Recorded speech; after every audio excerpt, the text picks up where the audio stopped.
बौद्ध धर्म में महिलाओं को भिक्षुणी बनाने पर काफी विवाद हुआ। महिलाओं की लाखों कोशिशों के बाद उन्हें भिक्षुणी बनने की अनुमति दे दी गई और भिक्षुणी संघ का गठन किया गया। लेकिन उसी के साथ 8 नियम भी लागू किए गए जिसे भिक्षुणी संघ में शामिल होने वाली हर महिला को मानना होता था।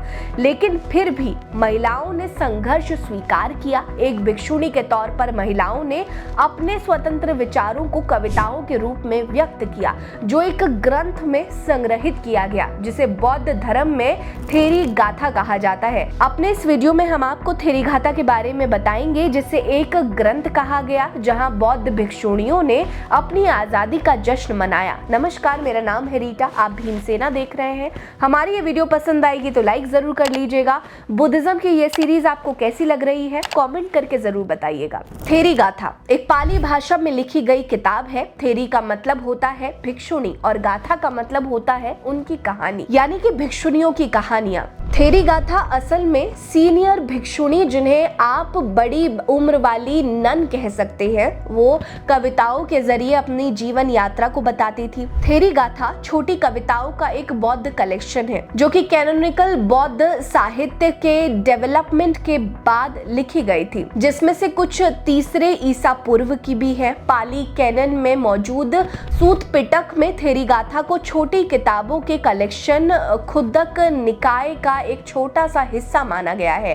थेरी गाथा असल में थेर गाथा का ही एक स्त्री रूप कहा जाता है। थेर गाथा जिसमें सीनियर भिक्षुओं के छंद हैं, उसी तरह से थेरी गाथा में भी सीनियर भिक्षुणियों के छंद मौजूद हैं, जिसमें 16 चैप्टर में से 73 कविताएं हैं। ये पहला बौद्ध महिलाओं के साहित्य का लिखित कलेक्शन है। थेरी गाथा में प्रजापति, नंदा या अम्बपाली के नामों का जिक्र किया गया है, जो विनय और गौतम बौद्ध के जीवन से ज्ञात रचनाओं का संग्रहित करता है। हालांकि देखने में ये बेहद साधारण रचनाएं ही हैं, लेकिन बौद्ध भिक्षुणियों की रचनाओं के नामों के कारण इन्हें ज्यादा पहचान मिली थी। लेकिन इस बात के भी प्रमाण नहीं है कि थेरी गाथा में मौजूद रचनाएं वाकई में संघ की सीनियर ननों द्वारा ही की गई हैं। थेरी गाथा को असल में पहली बार मगधी भाषा में मौखिक रूप से रची गई थी। लगभग 80 ईसा पूर्व तक मौखिक रूप से पारित की गई, लेकिन बाद में उसे पाली भाषा में लिखित रूप दिया गया,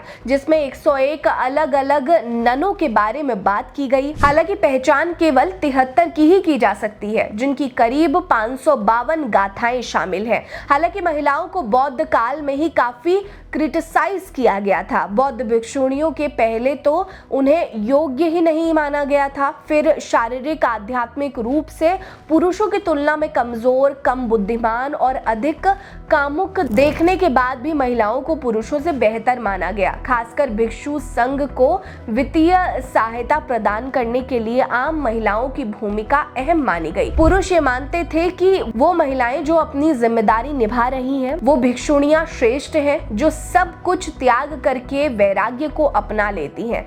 लेकिन वही नन सुभा के वृत्तांत में महिला ननों की वैराग्य प्रति जो दृढ़ता रही, उसने उन्हें इतना महान बनाया है। जहां एक बदमाश ने भिक्षुणी की आंखों की तारीफ की तो भिक्षुणी ने अपनी आंखों को ही निकाल कर दे दिया, जो गवाह है कि वो अपने शारीरिक मोह से आजाद होकर आध्यात्म के उस रास्ते पर चल चुकी है जहां भारी आडंबर के लिए कोई स्थान, कोई मोह बचा ही नहीं है।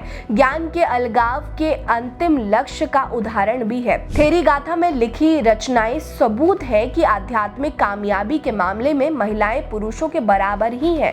थेरी गाथा शुरुआत की बौद्ध ननों की भावनाओं का संग्रहण है, जिन्हें सामाजिक दायरों में बंद कर किसी के अधीन रहकर जीने से ज्यादा बेहतर भिक्षुणी बनकर आध्यात्म की राह पर चलना अच्छा लगा। ज्ञान प्राप्त करने के बाद महिलाओं को कैसे महसूस हुआ, उनके आनंद की गाथा है। जो आजादी उन्होंने बौद्ध नन बनकर महसूस की, वो उन्होंने गृहस्थ जीवन में रहकर कभी महसूस नहीं की। अपने नन बनने के बाद के अनुभव और आनंद के संग्रहण को ही थेरी गाथा में संग्रहित किया गया है, जिसे महिलाओं की आजादी का पहला ग्रंथ कहा जा सकता है, क्योंकि इसमें महिलाओं के अपने निजी विचार और अनुभव शामिल है। थेरी गाथा बौद्ध काल में महिलाओं की स्थिति और भिक्षुणी बनने के बाद उनकी उनके जीवन और विचारों में आए बदलाव को बहुत खूबसूरती से बताया गया है। शायद इसीलिए ही थेरी गाथा को आजाद सोच की महिलाओं का संग्रहण माना जाता है, जिसे आज भी बौद्ध धर्म में काफी मान्यता दी गई है। भले ही आज के समय में महिला संघ का पतन हो गया है, लेकिन थेरी गाथा बताता है कि बौद्ध काल में बुद्ध ने महिलाओं को वैचारिक आजादी दी थी। आपकी इस पर क्या राय है, हमें कमेंट करके जरूर बताइएगा। हमारे साथ बने रहिए। नमस्कार।